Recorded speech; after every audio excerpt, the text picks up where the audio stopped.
Hallo, ich bin Henning und heute schauen wir uns Solid Weld für Creo Elements Direct an. Wie der Programmname vermuten lässt, dreht sich bei Solid Weld alles um Verschweißung von Bauteilen. Und jetzt könnte man überlegen, warum macht man das eigentlich in 3D-Software? Und das ist eigentlich ganz klar. Man kriegt am Ende eine Liste und in der Liste, da haben wir die Längen der Schweißnähte, das Volumen und es ist natürlich auch ein wirkliches Bauteil, was im 3D-Modell enthalten ist. Und das macht dann wiederum die Berechnung in späteren Programmen, wie zum Beispiel mit der FEM-Methode, leichter. So, hier auf dem Monitor dreht sich auch etwas und das ist das Modell, was wir jetzt später nehmen werden, um daran die verschiedenen Schweißnähte zu zeigen. Und ich würde sagen, los geht's!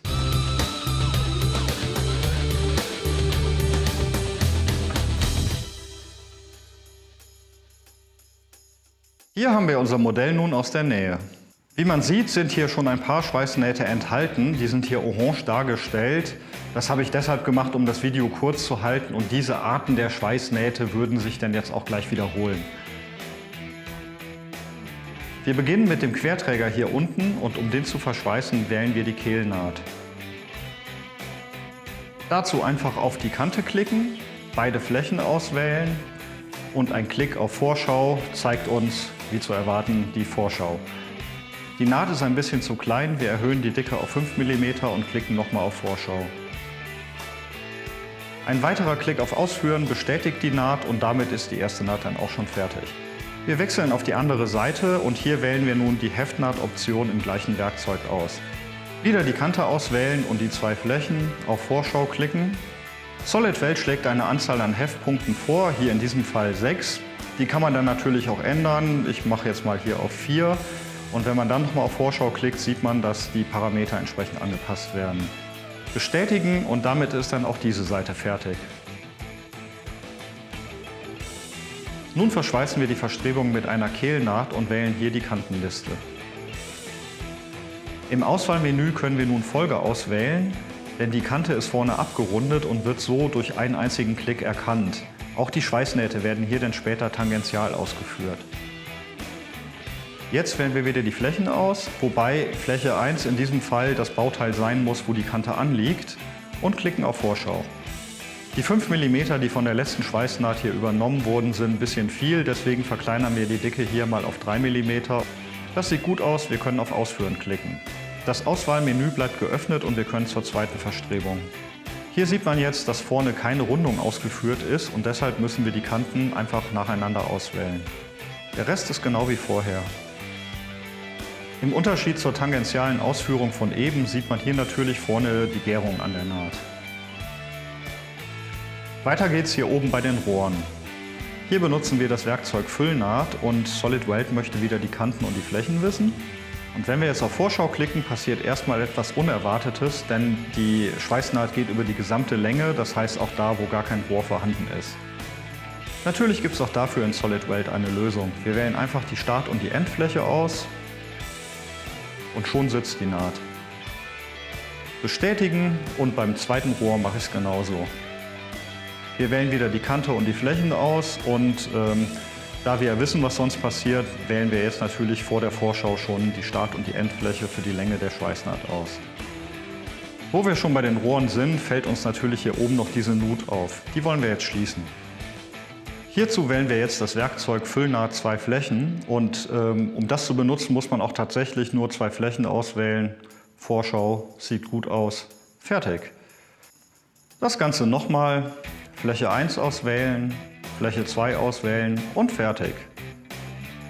So, mal ein bisschen rauszoomen hier und dann sehen wir hier auf den Flächen sind noch 2 Anschläge vorgesehen. Der linke Anschlag hier, der sitzt einfach so in der Bohrung und um den dort festzuschweißen, haben wir natürlich auch ein Werkzeug. Das Werkzeug heißt Füllnaht LVT. Mit dem Werkzeug aktiviert wählen wir zuerst den Zylinder und dann das Bauteil, was verschweißt werden soll. Und das füllt uns hier das Loch zwischen den beiden Bauteilen sauber aus.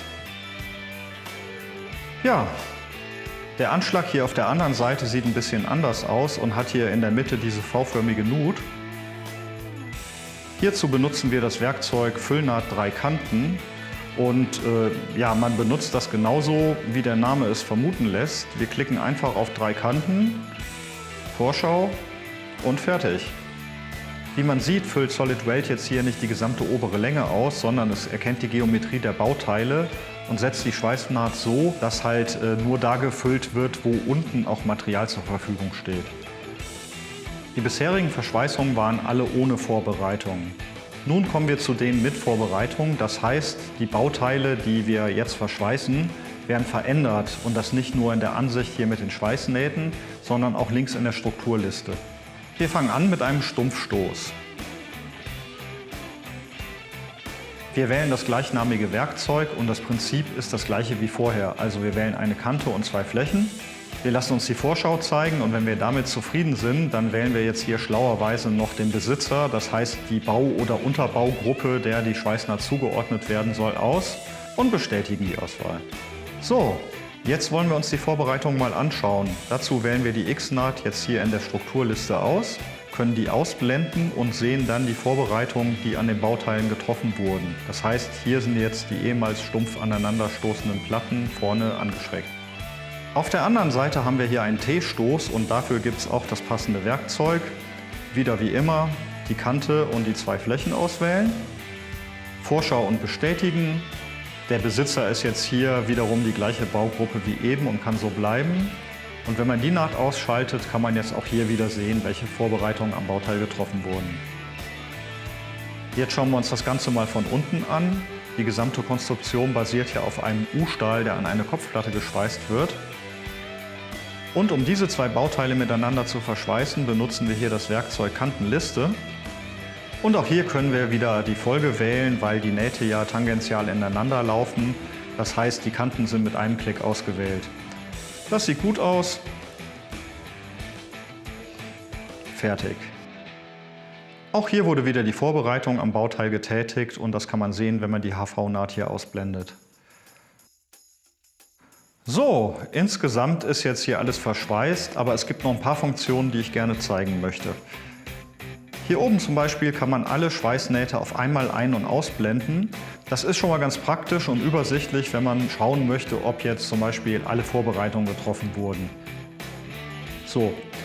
Und die Hervorhebung der Schweißnähte kann man hier ein- und ausschalten. Das heißt, die wurden ja alle in Orange dargestellt, aber manche mögen es halt lieber, wenn alles einheitlich grau ist.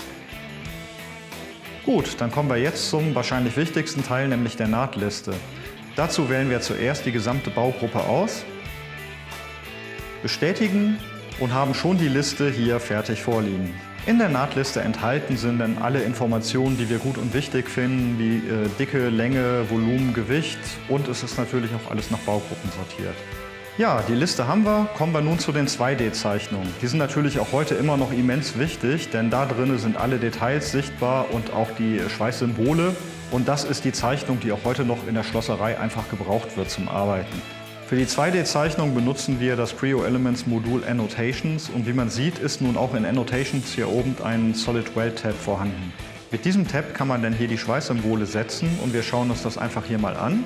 Nach der Wahl eines Schweißpunkts schlägt Solid Weld dann auch hier schon das richtige Symbol vor. Man kann das aber auch per Hand ändern, wenn man entweder nicht einverstanden ist mit dem, was Solid Weld ausgewählt hat, oder man einfach etwas anderes machen möchte, als man vorher in der Zeichnung eingetragen hat. Nach der Bestätigung wird dann hier die entsprechende Beschriftung eingefügt. Schauen wir uns nun eine zweite Schweißnaht an. Hier drüben ist ja noch die X-Naht von unserem Stumpfstoß und die klicken wir jetzt einmal an. Und Solid Weld erkennt natürlich alles genauso, wie es sein soll und richtig ist und mit einem weiteren Klick ist das dann auch alles perfekt beschriftet. So, das erste Modell ist jetzt fertig, gut geschweißt und damit sehr stabil. Wir haben viel daran gesehen. Wir haben Schweißnähte gezogen mit und ohne Vorbereitung. Wir haben 2D-Zeichnungen exportiert, in denen dann auch die Schweißsymbole alle drin sind, die dahin gehören.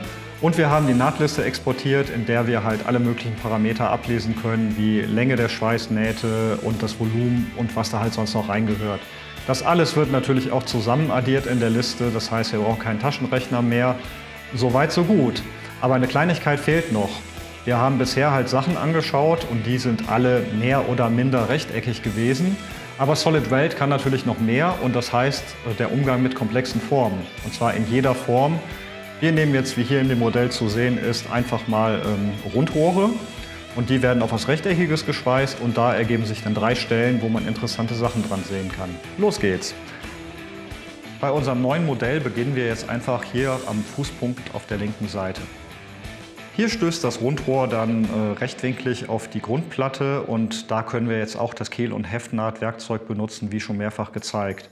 Kante auswählen, 2 Flächen, Vorschau. Sieht gut aus, also keine Überraschung an diesem Punkt. Hier unten rechts ist die Situation eine andere. Das Rundrohr stößt in einem Winkel auf die Grundplatte. Wir machen jetzt mal einfach genau das, was wir die ganze Zeit machen. Vorschau. Das sieht schon mal sehr spektakulär aus. Aber was wir auch sehen, ist die Form der Schweißnaht. Hier bei diesen Dimensionen wäre diese Schweißnaht noch genau so, wie sie ist, völlig in Ordnung. Nur bei größer dimensionierten Bauteilen ergeben sich da halt Wülste und Formen, die sind einfach nicht mehr praktikabel, das kann man nicht mehr schweißen. Dafür gibt es aber natürlich auch eine Funktion. Die Funktion heißt Nahtwinkel variabel und die klicken wir jetzt mal an. Hier sieht man jetzt, durch den variablen Nahtwinkel haben wir eine rundum schön anliegende Naht. Und das ist ja genau das, was wir haben wollen, oder? Hier oben an der Stelle, wo die beiden Rohre aneinander stoßen, wäre das mit den Nahtwinkeln natürlich genauso.